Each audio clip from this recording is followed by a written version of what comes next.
देखिए दो वेक्टर्स को ऐड कैसे करते हैं देख लीजिए। जैसे यहाँ पे 2i है और प्लस 3j है और प्लस 4k, ठीक है ना। इस चीज़ को छोड़ो, एक काम करते हैं, xi प्लस yj और प्लस z क्या लगाओ, ठीक है। अब आप लोग लगाइएगा यहाँ पे b वेक्टर देखिए, x2i प्लस y2j और प्लस z2k। अगर हम दो वेक्टर को अगर ऐड कर रहे हैं तो इस बात को ध्यान रखिएगा कि आपके दो वेक्टर को ऐड करने के बाद i से i वाला ज्वाइन होता है, j से j वाला और k से k वाला ज्वाइन होता है। मतलब आपका जो वेक्टर बनेगा वो बनेगा x1 plus x2 i cap plus y1 plus y2 और j कैप और प्लस z1 प्लस z2 ठीक है। क्लियर है। आपके पास ऐसे वेक्टर्स बनते हैं और ऐसा ही माइनस में होता है। ऐसा ही किस में होता है, माइनस के बीच में माइनस लग जाता है, ठीक है। अच्छा जी, नेक्स्ट चीज देखिए, मैग्नीट्यूड निकालना सिखा दिया था मैंने, है ना। यूनिट वेक्टर निकालना सिखा दिया था आपको, ठीक है। अच्छा जी, एक चीज और देखिए, सेक्शन फॉर्मूला एक रह गया, उसको और क्लियर कर लेते हैं। वेक्टर ज्योमेट्री, अच्छा हाँ, मैं देखो जैसे आपके पास एक 2i है प्लस 3j है और माइनस k वेक्टर, ठीक है। इसमें दो कंपोनेंट्स होते हैं, एक होता है आपके पास स्केलर कंपोनेंट, ठीक है, कंपोनेंट, और एक होता है आपके पास वेक्टर कंपोनेंट। स्केलर कंपोनेंट जो होता है उसमें सिर्फ ये कोफिशिएंट्स लिखे जाते हैं, सिर्फ मैग्नीट्यूड्स लिखे जाते हैं, -1। तो इसके स्केलर कंपोनेंट होंगे 2, 3, -1 और इसके वेक्टर कंपोनेंट होंगे i कैप, वेक्टर में दोनों चीज होती है, 2i कैप और 3j cap minus k cap, clear है। तो दो कंपोनेंट्स होते हैं, वेक्टर स्केलर कंपोनेंट और वेक्टर कंपोनेंट, आपको दोनों पता होनी चाहिए, ठीक है। एक चीज और देखिए, सेक्शन फॉर्मूला, इसको देख लेंगे। देखो आप लोगों ने सेक्शन फॉर्मूला पढ़ा हुआ 10th क्लास से पढ़ते आ रहे हो, है ना। सेक्शन फॉर्मूला में क्या होता था, आप बताओ कृष्णा, सेक्शन फॉर्मूला क्या होता था। जब पता है नहीं पता बताना, सेक्शन फॉर्मूला क्या होता है। वो वाला है क्या, x1 plus x2 i cap minus y2। Lines में पूछ रहा हूँ, नॉर्मल लाइन में बताओ सेक्शन फॉर्मूला। सेक्शन फॉर्मूला तुमने कहाँ पढ़ा है सेक्शन फॉर्मूला सबसे पहले, 10th क्लास में पढ़ा था तुमने, कोऑर्डिनेट ज्योमेट्री में। सेक्शन फॉर्मूले में क्या होता था, आपके पास दो पॉइंट होते थे, फिर हमारा एक कोई पॉइंट होता था जो इस लाइन को किसी रेशो में काटता था, याद है। फिर आप इसके कोऑर्डिनेट निकाल लेते थे, x1 into m2 plus xy m1 upon में m1 plus m2। ओके। तो इसके कंपोनेंट हम लोग कैसे, मतलब इसको कैसे निकालते थे, ये लाइन का है, ठीक है। ये मैं अभी वेक्टर नहीं बता रहा, तो m1 x2 plus m2 x1 m1 plus m2, है ना। और ऐसे आप y का भी निकाल लेते थे, चलो ठीक है।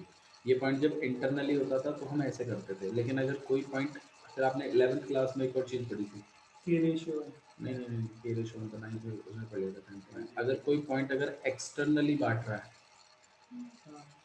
और इसके कोऑर्डिनेट निकालने हैं तो कैसे निकालते थे, कभी m1 इसको m2 ये नहीं होता था, तब यहाँ से लेके यहाँ तक तो होता था आपका m1 और इस पॉइंट से इस पॉइंट तक लेके होता था m2, तो कैसे निकालते थे, कुछ आइडिया।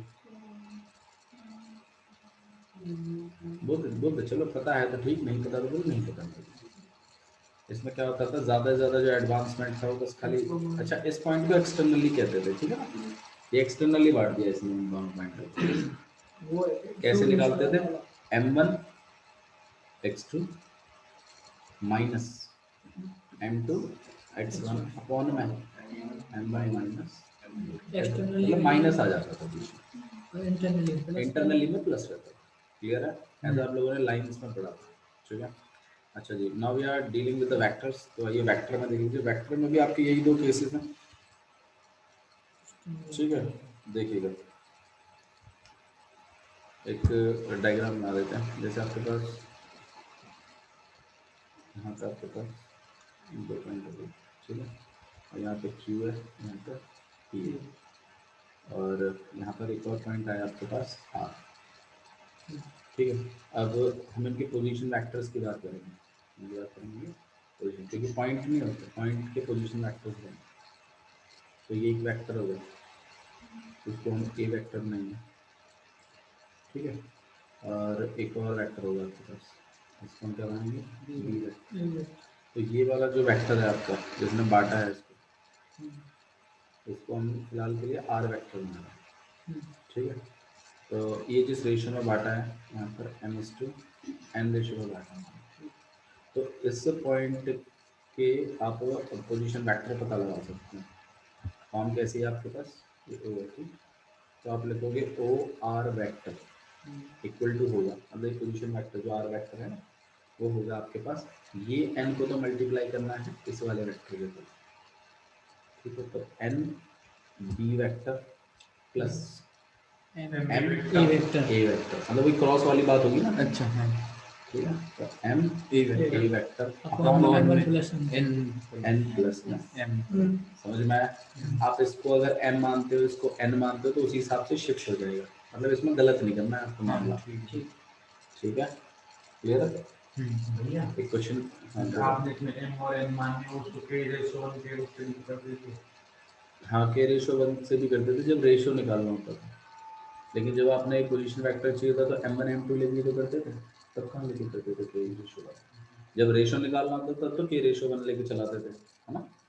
भाई जब हमको ये निकालना होता हाँ बिल्कुल, अगर आपको ऐसा कुछ गिवन है कि भाई आपको ये भी पता है ये भी पता है ये भी पता है और आपको ये रेशो निकलवाने हैं तो के रेशो 1 चलाते हैं जब रेशो ना आपको m और n, अगर हमको m और n और बीच वाले वैल्यू नहीं पता होगी तो किसी तरह को एक तो वैल्यू पता होगी। बिल्कुल दोनों वैल्यू पता होंगी, m भी पता होगी और n भी पता होगी, 2:3 का रेशो तभी तो करते हैं। क्वेश्चन देख लेते हैं, ठीक है।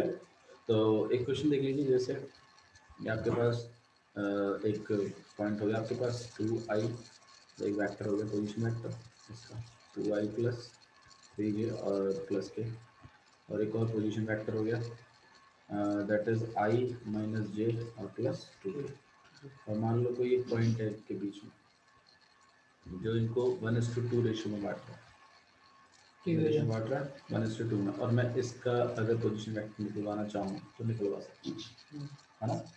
कैसे निकलवाएंगे, आपका आर वेक्टर इक्वल टू में क्या हो जाएगा, ये 1 तो मल्टीप्लाई हुआ इधर वाले से, तो 1 मल्टीप्लाई हो जाएगा आपका i माइनस जे प्लस 2 और प्लस 2 किससे मल्टीप्लाई हो जाएगा 2i प्लस के प्लस मल्टीप्लाई तो पता है ना आपको कैसे करते हैं, अपॉन में मतलब इनमें जो मल्टीप्लाई होता है ना कोएफिशिएंट्स के साथ ही मल्टीप्लाई होता अच्छा है। भैया आपने जो आप mn समझा रहे हैं ना, हम्म। आपने ऐसे कर दिए 50 नहीं बाबू, ये तो मैंने उस टाइम मेंशन भी किया कि 1 को मैंने इधर मल्टीप्लाई किया 2 को मैंने इधर मल्टीप्लाई किया, वीडियो में भी बता दो। वीडियो में नहीं, आप यहाँ देख लो मैंने एरो हाँ बनाया हुआ है। देखो n को मैंने b से मल्टीप्लाई किया, m को मैंने a से मल्टीप्लाई किया, देखो लिखा भी मैंने। ठीक अब ये बातें फिर वीडियो में भी आएंगी।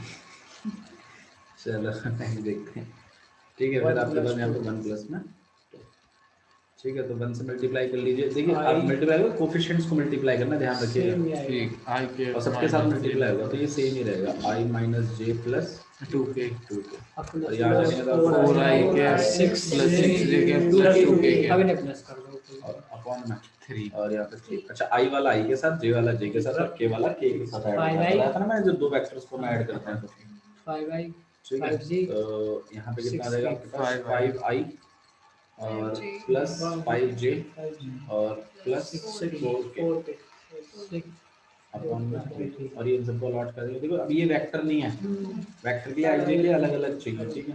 तो 5 अपॉन में 3i प्लस 5 अपॉन में 3j और प्लस 4 अपॉन में 3k, सब कुछ क्या है, ठीक है। तो आपका ये पोजीशन वेक्टर आया समझ में, जैसे दिया इसको सेक्शन फॉर्मूला कह रहे हैं। अच्छा यही काम आपका एक्सटर्नली भी होता है, मतलब आपके पास हाँ एक्सटर्नल में मतलब क्या चीज़ हो जाएगी ज़्यादा से ज़्यादा माइनस आ जाएगा, तो मतलब आपके पास 2 पॉइंट है, ठीक है, और ये आपके पास a वेक्टर है और यहाँ पे क्या आपके पास b वेक्टर, ठीक है, और यहाँ बीच में कोई पॉइंट है जिसमें बीच में नहीं बाहर, बाहर का तो आपने पहले ही बना लिया। एक्सटर्नली बांट रहे हैं, आर वेक्टर डिनोट करें इसको, ठीक है। तो और ऐसी बात है, ये वाला रेशियो तो n है, ये वाला रेशियो हम लोग क्या मानते हैं, m मानते हैं। तो अगर ये बी वेक्टर, अगर ये आपको आर वेक्टर निकलवाना है, निकलवाना है। हाँ, तो किससे किसको करेंगे वो चीज़ है यहाँ पे मैटर M करेगी। एक- देखो आपने देखो जो लॉजिक समझना है वो है कि m जो है वो किन के बीच में है, a और r के बीच में है ना, तो ये मल्टीप्लाई होगा b के साथ, जिनके साथ टच में है उसके साथ नहीं मल्टीप्लाई होगा, ये सोच के रखो बस। m b वेक्टर और minus n n a vector a vector upon में M plus M m minus minus n यहाँ एक भाई बोलो इंटरनली की बोल रहे one tips ये क्या out. था? ये इंटरनल लीवर r वेक्टर या इंटरनली तो हाँ पूछ रहे तो आप यहाँ पहले पोजीशन वेक्टर लगा दी, पोजीशन वेक्टर को निकाला इसमें।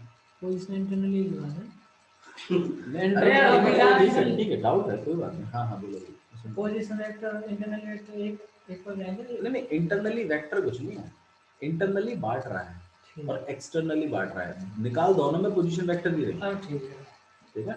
तो ये पोजीशन वेक्टर निकालने का तरीका है, ये इंटरनली है और ये वाला एक्सटर्नल, आवाज लग इतना से ठीक है। क्लियर है, समझ में आया? अच्छा जी, बाकी बस ठीक है, इसमें इतना ही बहुत है। आइए 10.2 एक्सरसाइज खत्म करते हैं पूरी। अच्छा हाँ, कुछ दो लॉज और हैं, उनको ध्यान रखो। ट्राइंगल लॉ है सबसे पहला, Oh yes, भैया बताया था। ट्राइंगल लॉ और एक पैरेललोग्राम लॉ। नहीं बुरे नहीं, चिंता मत करो, मैं ज़्यादा डिटेल में नहीं जा रहा हूँ। ट्रायंगल से ही समझ में आ जाएगा। अरे बस तुम्हें करना, तुम्हें एडिशन ही है, कुछ खास काम नहीं है इसका, ट्रायंगल वो एडिशन सिखाने का बस तरीका है। क्या है वो चीज़ देख लीजिए। मान लीजिए आपके पास एक ए वेक्टर है, ठीक है, और एक आपके पास बी वेक्टर है, सेम ऑर्डर में। सेम ऑर्डर का मतलब है कि जैसे यहाँ पर ही आया ऊपर बढ़ गया, अपोजिट वेक्टर अपोजिट ऑर्डर में नहीं है। तो जो आपका तीसरा वेक्टर होगा, तीसरी साइड जो होगी ट्राइंगल की, वो इनका एडिशन रिप्रेजेंट करती है अपोजिट ऑर्डर को। समझ में आया? इस साइड अपोजिट ऑर्डर, क्लियर है? ये आपका ट्राइंगल है, चिंता मत करो, इसका कोई खास यूज नहीं है, बस है टॉपिक में मैं बता रहा हूँ, ठीक है। अच्छा जी, इसी तरीके से पैरेललोग्राम में क्या होता है, अगर आपकी दो एडजेसेंट वेक्टर्स, जैसे मान लो ये ए वेक्टर है, यहाँ पे बी वेक्टर है, ये दो वेक्टर्स को इनिशियल वेक्टर्स हैं, मतलब सेम पॉइंट से शुरू है, तो आपका जो डायगोनल होगा वो इनका एडिशन रिप्रेजेंट करेगा, इनका रिप्रेजेंट करेगा एडिशन। देखो मानो या मत मानो, ये ट्राइंगल लॉ कहेंगे, पैरेललोग्राम लॉ एक ही बात है। अगर आप इस वेक्टर को फ्री वेक्टर माने, अच्छा फ्री वेक्टर क्या होता है इसके बाद? फ्री वेक्टर का मतलब होता है, डायरेक्शन कहीं भी हो सकती है। नहीं, फ्री वेक्टर मतलब होता है कि आप उसको मूव करा सकते हो। जैसे मान लो ऐसे ही है, तो मैं इसको एज इट इज बिना डायरेक्शन चेंज करे इसको उठाकर यहाँ भी प्लेस कर सकते हैं सेम डायरेक्शन में, तो पैरेलल है, सही है ना। तो ऑब्वियसली बात है कि इन दोनों का देखो एडिशन कहीं ना कहीं वही वाली बात बन गई ना, ये वाली बात नहीं है, डायगोनल दोनों का एडिशन, तो पैरेललोग्राम वो एक ही बात, कुछ अलग अलग नहीं है। तो दो लॉज हैं, ये इंट्रोडक्शन में है तो इसलिए थोड़ा सा बता दिया, ठीक है, कोई खास यूज़ नहीं है, उसको क्वेश्चन नहीं आएगा आपको डोंट वरी, ठीक है। क्वेश्चन पूछने के लिए काफ़ी कुछ है इसमें। देखिए एक्सरसाइज देखें, एक्सरसाइज 10.2 कितने क्वेश्चन तक करा दिया मैंने ये बताओ? मेरे ख्याल से मैंने 4th क्वेश्चन तक करा दिया, हाँ जी 4th करवा दिया, नहीं करवाया? स्केलर एंड 5th देखो, 5th क्वेश्चन नंबर 5 देखिए क्या लिखा हुआ है। Find the scalar and the vector component of the vector with the initial point. Initial point कितना है? 2,1 है। आप लोग कॉपी किताब निकाल लो फटाफट, और यहाँ पे 5,7 है। ये दो पॉइंट है आपके पास, एक इनिशियल है, एक क्या है टर्मिनल। इनके बीच में बनने वाला जो वेक्टर है उसके स्केलर और वेक्टर कंपोनेंट बताने हैं आपको। तो पहले वो वेक्टर तो बनाओ, दो पॉइंटों के बीच में वेक्टर कैसे बनाते हैं? दो पॉइंटों के बीच में वेक्टर कैसे बनाते हैं? दो पॉइंटों के बीच में हाँ x2 minus x1 i cap बताया तो था मैंने, plus y2 minus y1 j cap और plus z2 minus z1 k cap.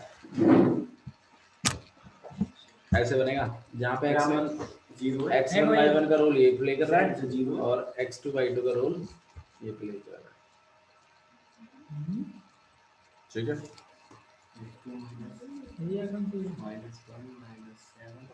Sir -7 i cap plus j cap. हाँ बस ऐसे ही करना स्केलर वेक्टर कितना होगा आपके पास, -7i प्लस प्लस 6j और प्लस 0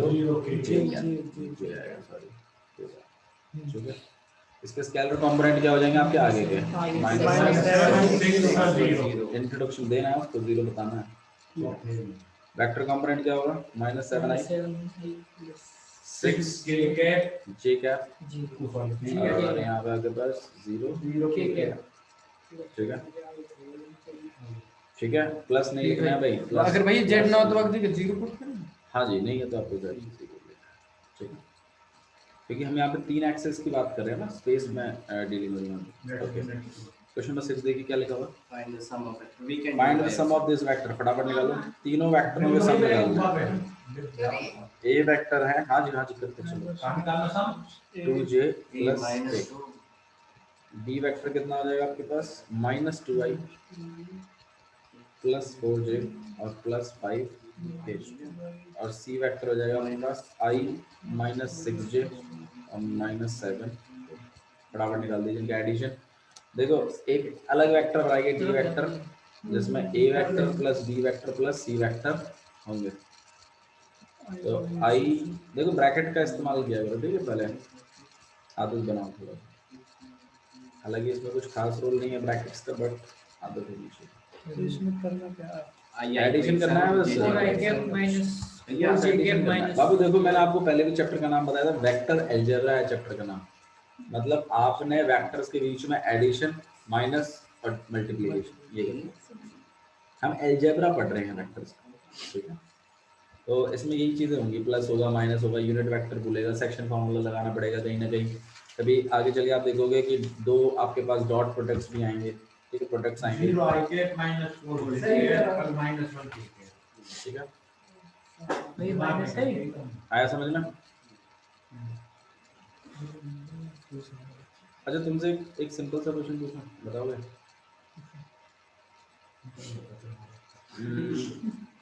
मुझे एक बात बताओ, चलो थोड़ा सा बेसिक का क्वेश्चन है और ध्यान रखना, हाँ, और 3D से कनेक्ट होगा डायरेक्ट। आप मुझे एक बात बताओ बाबू प्लीज, देखो जिन्होंने वीडियो नहीं देखी है ना, पहले वो 2 लेक्चर देखो, उसके बाद इस लेक्चर को देखना, ठीक है, और देख लेना, क्योंकि मतलब we are near to end this book, ठीक है। तो मैं नहीं चाहता कि आपके बेसिक्स कमजोर हैं। अब मुझे एक बात बताओ, ये क्या होता है? सही है ना? हाँ चलिए, मान लो यूनिट वेक्टर है, अच्छा यूनिट वेक्टर डिनोट क्या करता है? डिनोट क्या करता है? उसी वेक्टर की डायरेक्शन में छोटा जाके उसी वेक्टर की डायरेक्शन में एक छोटा वेक्टर। हाँ, तो इसका मैं डिनोट क्या करता है, मैं फिर पूछ रहा हूँ तुमसे, डिनोट क्या करता है? डायरेक्शन। यूनिट वेक्टर डिनोट करता है डायरेक्शन। तो मतलब अगर मैंने कोई एक है कहीं भी, अगर मैंने LI प्लस MJ या फिर LI MJ छोड़ो, ठीक है, नहीं 1 I 1J 1K is not a unit है। मुझे बात बताओ, I plus J plus K unit vector है कि नहीं? पहले तुम यही बताओ। नहीं है क्यों? अल्लाह ना भैया क्यों, यहाँ पे जब मैग्नीट्यूड निकालने 3 आए वो अरे ना नॉर्मल ऊपर पड़ गई। मनीष तुमने कोई वीडियो नहीं देखा, यूनिट वेक्टर क्या होता है? उसी वेक्टर की डायरेक्शन में एक यूनिट वेक्टर क्या होता है? कैसे पता होगा यूनिट वेक्टर? मैग्नीट्यूड करो, मैग्नीट्यूड निकालो इसको। अंडर रूट 3 3 नहीं ये इससे यूनिट वेक्टर भैया पर खाली ऐसे भी कह सके, खाली आई की डायरेक्शन में एक ही यूनिट तो चल रहा हो, फिर आई की डायरेक्शन में खाली एक ही तो यूनिट चल अरे रहा रुक जा भैया, ओ रुक जा। हाँ, हो। ऐसे भी कह सके कि आई की डायरेक्शन में खाली एक ही यूनिट चल रहा हो तो यूनिट वेक्टर, सिर्फ आई की डायरेक्शन में। मतलब एक डायरेक्शन में एक डायरेक्शन में तो एक ही यूनिट चला है ना वो, हाँ मतलब आई की में एक यूनिट, जे की में एक हाँ। यूनिट और के की वो में अपने आप में एक यूनिट वेक्टर होंगे। यूनिट कॉम्बिनेशन नहीं नहीं नहीं, उतना नहीं चला, वो उतना डिस्टेंस पर है, आई से जे से के से डिस्टेंस पर, उससे एक वेक्टर जनरेट हो रहा है ना। वो जो वेक्टर और- जनरेट हुआ है, समझ लो वो जो वेक्टर जनरेट हुआ है वो नहीं है यूनिट, ये और वो जो वेक्टर जनरेट हुआ है ना उसका मैग्नीट्यूड है अंडर रूट के। अच्छा, मतलब जे और के नहीं होते तो एक यूनिट हाँ, अगर मान लो अगर मैं तुमसे सिर्फ ये पूछूं, चलो मैं तुमसे ये पूछूं, ये बताओ भैया ये यूनिट वेक्टर है। हाँ। ये कैसे पता चले? हाँ, क्योंकि इसका जब मैग्नीट्यूड निकालेंगे तो 1 का स्क्वायर 0 का स्क्वायर और 1√1 1√1 1 का स्क्वायर बन जाता है ना, इसलिए मैं इसको क्या बता देता हूँ, ये यूनिट वेक्टर है। किसका यूनिट वेक्टर है ये? आई का ये एक्स एक्सिस का है। किसका यूनिट वेक्टर है ये? एक्स एक्सिस का है। हाँ, बताया था तुम्हें मैंने। आई जे किसका होता है? वाई का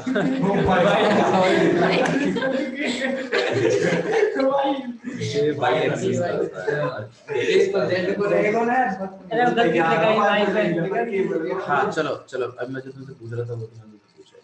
इधर देखो, मुझे एक बात बताओ, सोचना प्लीज, ठीक है? ऐसे ऐसे इलॉजिकल नहीं काम है। मान लो यहाँ पर एक वेक्टर था, मैंने पता लगा लिया, ये वेक्टर था आपके पास आई प्लस जे प्लस के, मैंने पता लगा लिया। अभी क्या बोलो, ये यूनिट वेक्टर है। आई प्लस जे प्लस के पोजीशन वेक्टर। हाँ, ये पोजीशन वेक्टर है और इसके कोऑर्डिनेट क्या होंगे? इसका कोऑर्डिनेट क्या होगा? एक मिनट रुक जाओ, इसका कोऑर्डिनेट क्या होगा? 1 1 एक मैं बताऊं कोऑर्डिनेट, मैं बताऊं तू बता रही। कोऑर्डिनेट। मैं ऐसे बता दूं, मैं इसके कोऑर्डिनेट 1 है 1 1x 1 y 1 z 1 1 हां क्योंकि वहां तो 0 0 हो जाएंगे तो बताएंगे तो बेसिक पढ़ाई नहीं कुछ, बस मुंह उठा के आगे उठा लिया। ये हो गया, चलो ठीक है। मेरी बात सुनो प्लीज। फिर आप लोगों को मैंने बोला इसी की डायरेक्शन में एक छोटू वेक्टर निकालो, यूनिट को कितना आप लोगों ने कैसे निकालोगे उसको? तो मेरे बताना आशीष, कैसे निकालोगे? ये लेंगे यहाँ का जो मैग्नीट्यूड है ना, ये यार लिख के मैग्नीट्यूड कर देंगे, फिर दे देंगे। हाँ, तो कितना आएगा बता दो। अच्छा कितना आएगा? हाँ नहीं नहीं, देखो भाई, बहुत बहुत लॉजिकल चीज कनेक्ट करूंगा मैं, देखते रहना उसका लिए।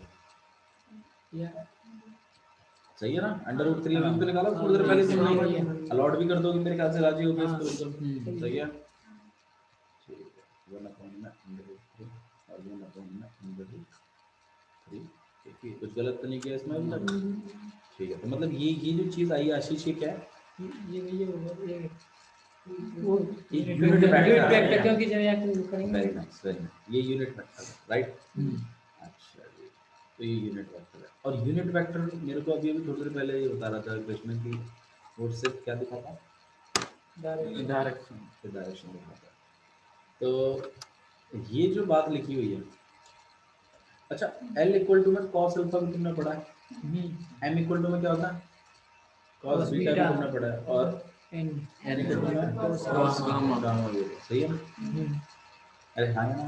वही अब मुझे बात बताओ यार, ये लोग क्या दिखाते हैं? ये लोग क्या दिखाते हैं जो पूछ रहा हूँ वो बताओ। LMN क्या दिखाते हैं? ये जो मैं अल्फा बीटा गामा जो है, हाँ, तो कहीं ना कहीं वो तीनों एक्सिस के साथ वो एंगल दिखाते एक्सिस के हैं साथ उसका और उनके कॉस की वैल्यू, मैंने आपको बताया था वो डिस्टेंस बता देती है तीनों पर, मतलब वो कहीं ना कहीं पॉइंट को बता देती है। ठीक है, तो मतलब ये जो L M और N है आपके, ये क्या है? ये भी डायरेक्शन रिप्रेजेंट करते हैं और ये भी क्या रिप्रेजेंट कर रहे हैं? डायरेक्शन। हाँ भैया वो डायरेक्शन ही होगी। तो क्या मैं इस बात को कह सकता हूँ कि ये जो बातें लिखी हैं, ये L, ये M और ये N ही है? आप ले सकते हाँ, खाली यूनिट वेक्टर के लिए खाली यूनिट वेक्टर की बात कर रहा हूँ मैं। सही है, हैं। सही है। लॉजिक समझ में आ रहा है? तो अगर आपसे कोई ये पूछ ले कि नहीं भाई इस वेक्टर के डायरेक्शन कोसाइन निकाल के दिखाओ, क्या निकाल के दिखाओ? Direction cosine. तो तुम्हें नहीं लगता कि तुम्हें उसका यूनिट वेक्टर निकाल के उसके जो कोफिशिएंट होंगे वही तो होंगे डायरेक्शन कोसाइन? नहीं है बहुत से ज्यादा। देखो मैंने ये कही है, एक तरीका तो ये है, लेकिन इसमें प्रॉब्लम है। डायरेक्शन कोसाइन निकालने का तरीका है LMN, लेकिन उसके लिए तुम्हें एंगल पता होने चाहिए तीनों के तीनों। भाई एक्स एक्सिस के साथ कितना बना रहा है, वाई एक्सिस के साथ कितना बना रहा है, जेड एक्सिस के साथ कितना बना रहा है। सही है, तो निकालेंगे डायरेक्शन कोसाइन। सही बात है ना? ठीक है, एक तरीका तो ये है। दूसरा तरीका क्या है कि मैं उस वेक्टर का यूनिट वेक्टर निकाल देता हूँ। यूनिट वेक्टर की तो डायरेक्शन नहीं पता, वो कौन सी अलग चीज बता रहा है उसको। वही LMN भी डायरेक्शन ही बताते हैं, वो भी डायरेक्शन ही बता रहा है। तो कहीं ना कहीं ये LMN यूनिट वेक्टरों के कोफिशिएंटों के इक्वल ही तो हैं। सही है ना? तो एक तरीका डायरेक्शन कोसाइन निकालने का ये भी है, ये बात आपको ध्यान रखनी है। मतलब ये क्या चारों L की जगह में 1/√3। हाँ जी, मैं आपको ये भी बताना चाहता हूँ, और मैं आपको ये भी बताना चाहता हूँ कि अगर मान लो मैं L = 1/√3 रख दूं, तो L ही तो cos अल्फा है। अब तुम मुझे बताओ, तुम एंगल नहीं निकाल सकते क्या? मतलब cos 45 से थोड़ा सा ज्यादा ये कुछ भी होगा, मेरे को हालांकि cos में 1/√3 आता नहीं आता ना। ठीक है, तो आप इसको कहीं ना कहीं cos इनवर्स 1/√3 पे लिख दो। तो ये ट्रिग्नोमेट्री पढ़ी चुके हो तुम। एक सेकंड, अगर एग्जैक्ट निकल जाती है वैल्यू तो बहुत बढ़िया है, अगर नहीं निकल पाती है तो कम से कम इतना तो लिख दो, इतना तो लिख सकते हो। तो इसका मतलब अगर हमें कोई वेक्टर पता है तो हम उसका x एक्सिस, y एक्सिस और z एक्सिस के साथ जो एंगल क्रिएट हो रहा है वो भी निकाल सकते हैं। ठीक है, बहुत इंपॉर्टेंट बेसिक बात है ये। ठीक है, बहुत सारे टीचर स्किप करवा देते हैं इन सब चीज़ों को, डायरेक्ट क्वेश्चन करवाते हैं, लेकिन मैं आपको, क्योंकि ना यही बात 3D में घूमेगी, और 3D में जब घूमेगी तो थोड़ा सा बेस बन जाए तो बढ़िया है। आइए क्वेश्चन देखें, चलो क्वेश्चन बढ़ाते हैं। देखो क्वेश्चन क्या लिखा हुआ, क्वेश्चन नंबर कौन से पे थे? 6th हो गया, 7th देखो क्वेश्चन खुद ही करेंगे आप लोग। ठीक है, मैं क्वेश्चन नहीं करूँगा, यूनिट वेक्टर निकालना है। आइए क्वेश्चन नंबर 7 देख लेते हैं, फटाफट कॉपी पेन आपके हाथ में निकालो। Unit vector, find the unit vector in the direction of this vector. आपने यूनिट वेक्टर निकालना है इस वेक्टर की डायरेक्शन ना। यूनिट वेक्टर निकालना है, यूनिट वेक्टर कैसे निकालते हैं? वेरी गुड, फटाफट निकालो। तो I + J + 2 के अपॉन में अंडर रूट इसका कितना हो जाएगा? 1/√6 i cap, 1/√6 j cap, 2/√6 k cap। 4 6 आ जाएगा, यहाँ पे आपके पास आ जाएगा 1/√6 i cap प्लस 1/√6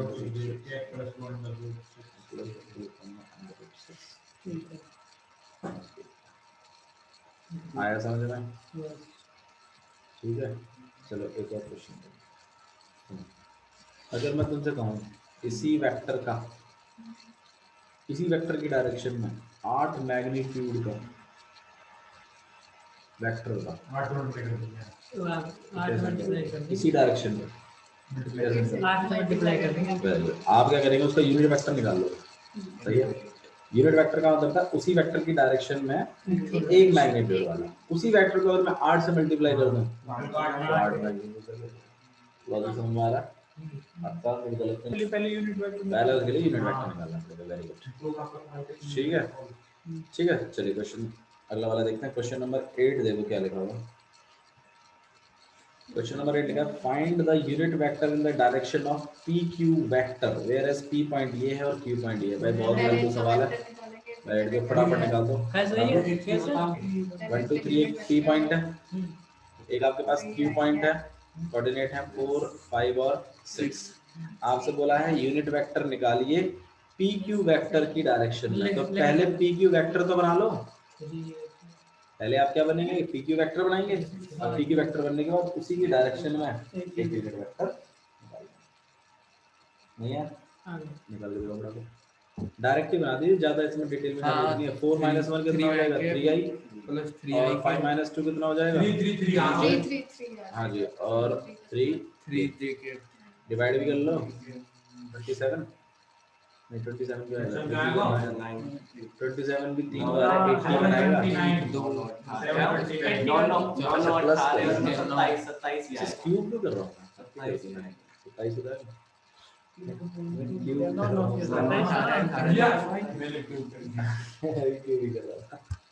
तीनों का लॉट कर दीजिए तो आपके पास मिल गया। 1/9 आई है, 1/9 ठीक है, 1/9 हाँ जी वेरी गुड। देखो यहाँ पे √27j, देखो इधर 3k/(27) को आप और करवा सकते हैं बाय फैक्टराइजेशन, तो यहाँ पे 3/(3)√3 ये करना पड़ा अंडर रूट में चल रहा है 3/(3)√3 3 से 3 कट जाएंगे, 1/(i) प्लस में 1/√3j और प्लस में 1/√3। अच्छा साहिल ये यूनिट वेक्टर है ना, यूनिट वेक्टर ना है, जो समूह बनना है। हाँ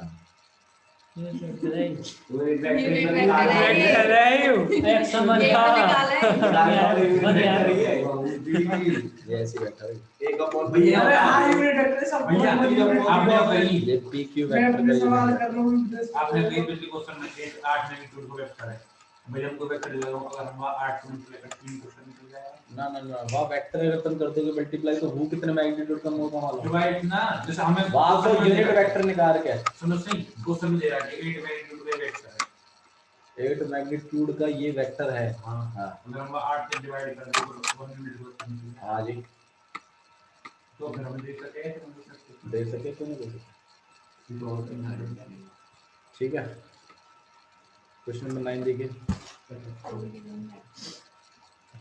क्वेश्चन नंबर 9 देखो, for the vector A vector दिया हुआ है, बी वेक्टर दिया हुआ है, find the unit vector in the direction of A vector plus B vector. Gagan बताएगा क्या करना है, गगन बताएगा, गगन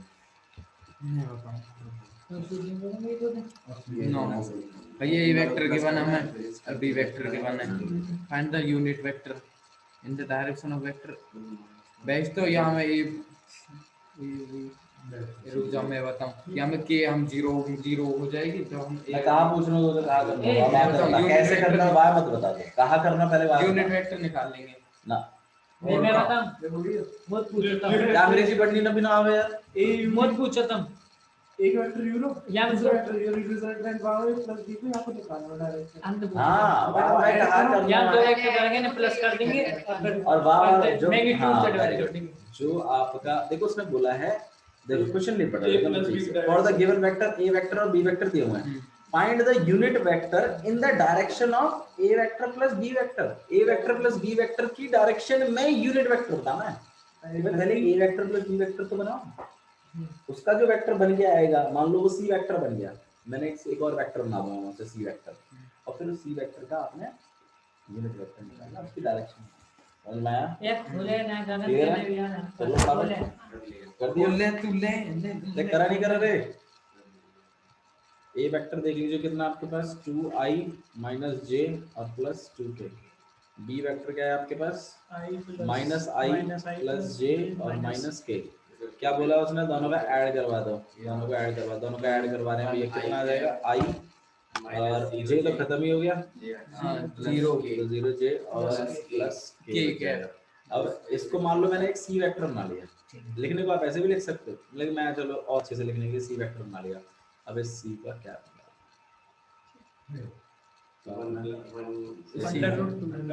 आपके पास i प्लस j चल रहा है और √2, तो यहाँ पे आ जाएगा 1/√i हम जीरो भी तो भैया जरूर कोई और अब सो वेक्टर बताना है, लिख लो 0 वेक्टर, ठीक जरूरी है ना- ना, लिख लो कोई दिक्कत जरूर नहीं।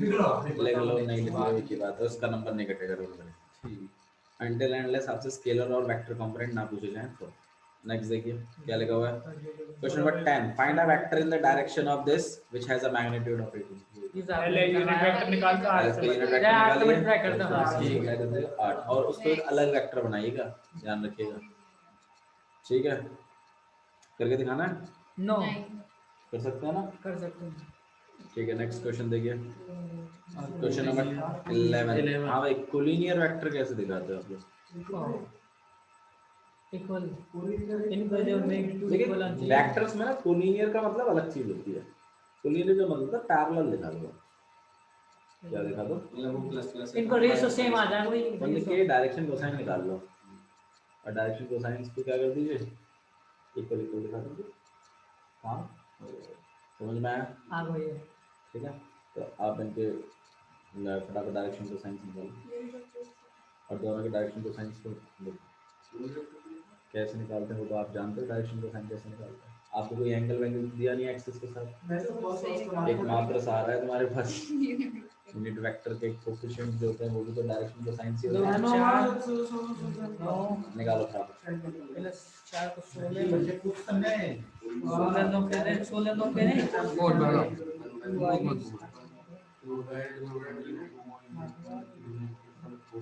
ऐसे क्वेश्चन बच्चों निकाल -4 पागल एंगल क्यों निकाल रहा है डायरेक्शन कोसाइन से निकाल लेंगे कौन सा निकाल दोनों को बराबर आ गया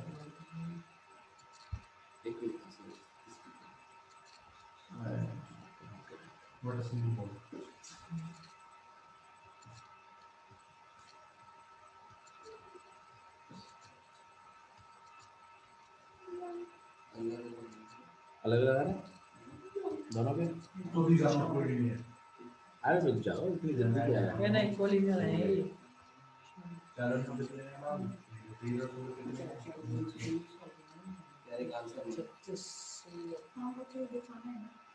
लेकिन शो करना ये बढ़िया है आपने निकाल दिया वेक्टर्स हो गया फाइनल ठीक है आइए चलो निकालते हैं फटाफट ए वेक्टर कितना हो जाएगा आपके पास 2i कैप माइनस 3 जे के j कैप और प्लस Minus 4 k कैप तो है वही है प्लस हो सकता है अपॉन में अंडर रूट ऑफ 2 का स्क्वायर कितना हो गया 4 9 और 9 16 4 29 29 कितना आ रहा है 29 29 आ रहा है। ठीक है अच्छा देखिए कोएफिशिएंट बांट रहा हूं मैं 2 अपॉन में अंडर रूट 29 i और माइनस 3 अपॉन में अंडर रूट 29 j और प्लस 4 अपॉन में अंडर रूट 29 दूसरे वाले को बताओ 16 36 अंडर रूट 116 अंडर रूट 116 को थोड़ा सा काट के करो 116 दो राइट दो फैक्टराइजेशन दो कुछ नहीं किया नहीं मैंने सिंपल ऐड करा था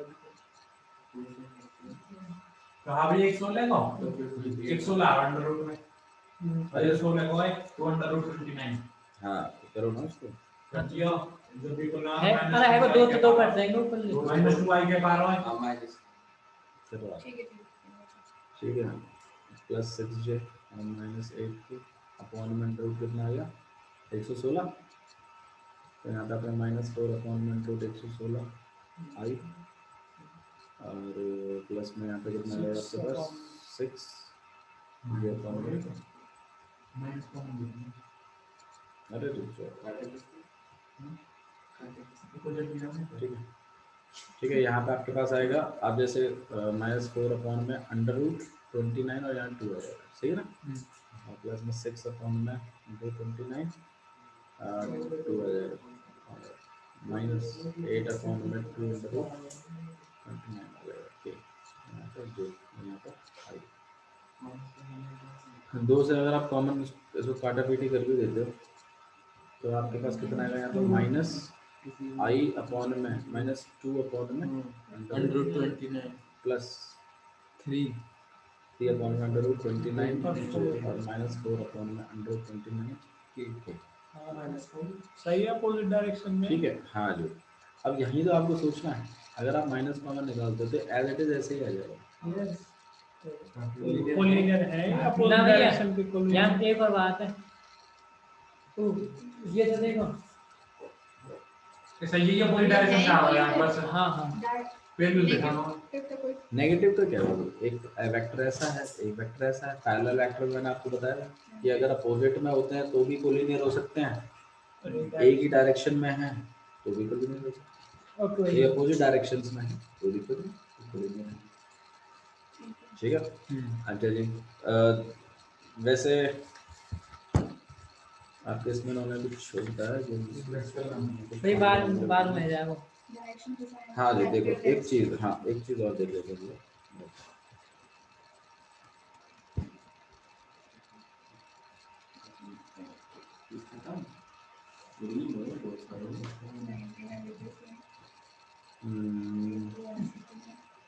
क्या हो गया भाई, क्यों रो रहे हो?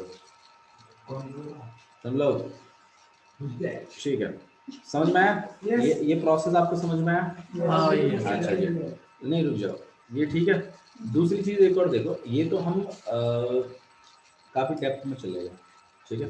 इन्होंने एक शॉर्टकट भी बताया हुआ है आपको पैरेलल देखने को तुरंत, उसके लिए आपको डायरेक्शन कोसाइन निकाल के देखने की जरूरत नहीं है।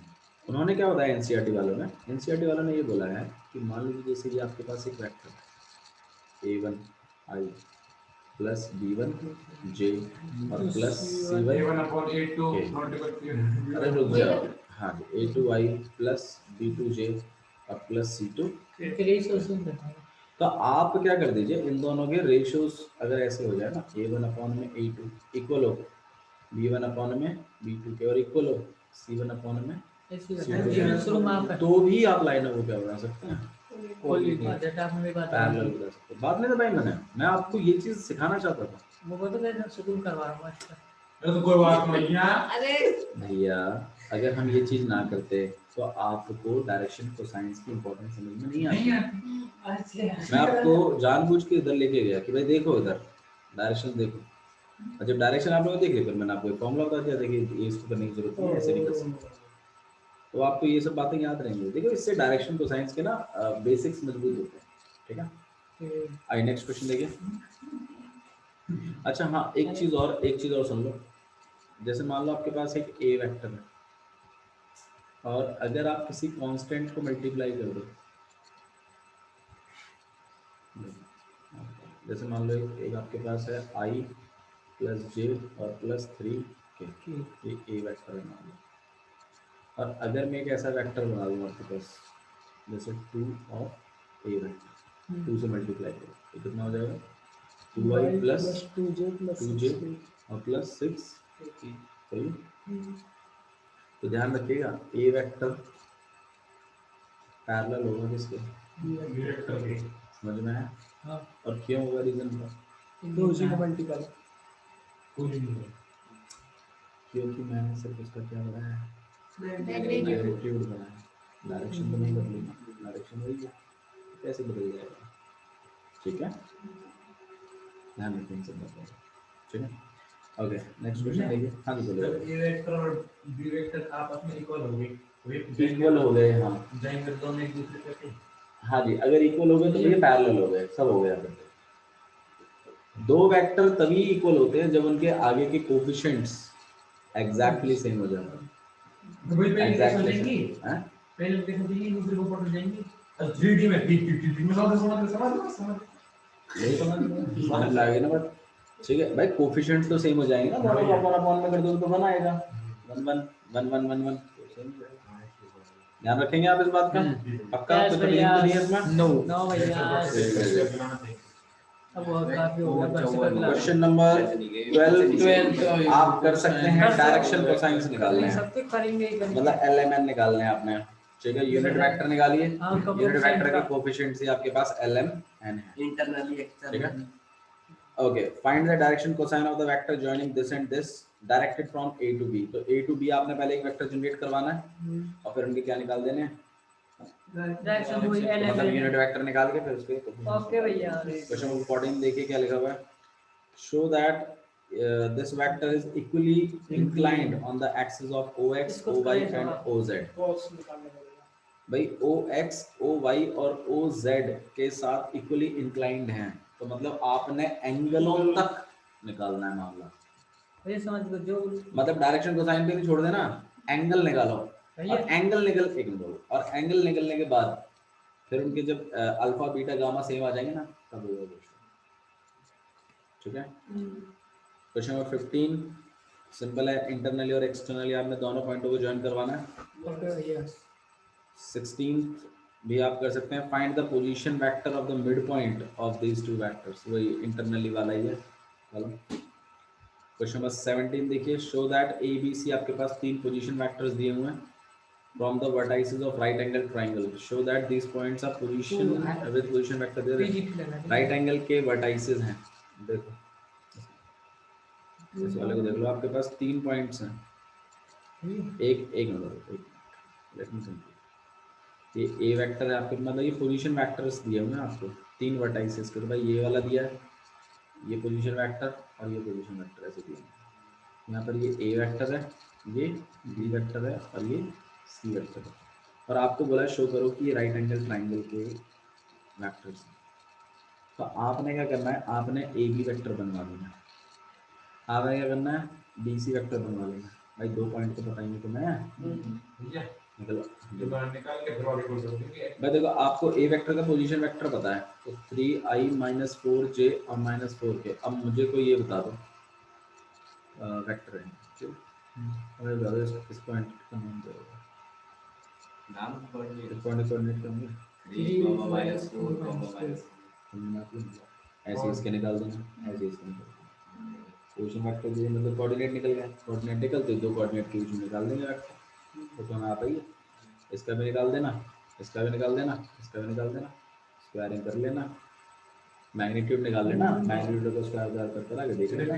ठीक भैया ठीक है, ठीक भैया। क्वेश्चन नंबर 18 ये तक मैं था ए ये सब आप याद आप नहीं करा दी 17 तक मुझे आपकी कॉपी में प्रैक्टिस चाहिए, 17 MCQ हो ठीक है, नहीं होता है मैं हूँ उसके लिए, बाकी ट्राई आप करें। तो आप ये बताना कल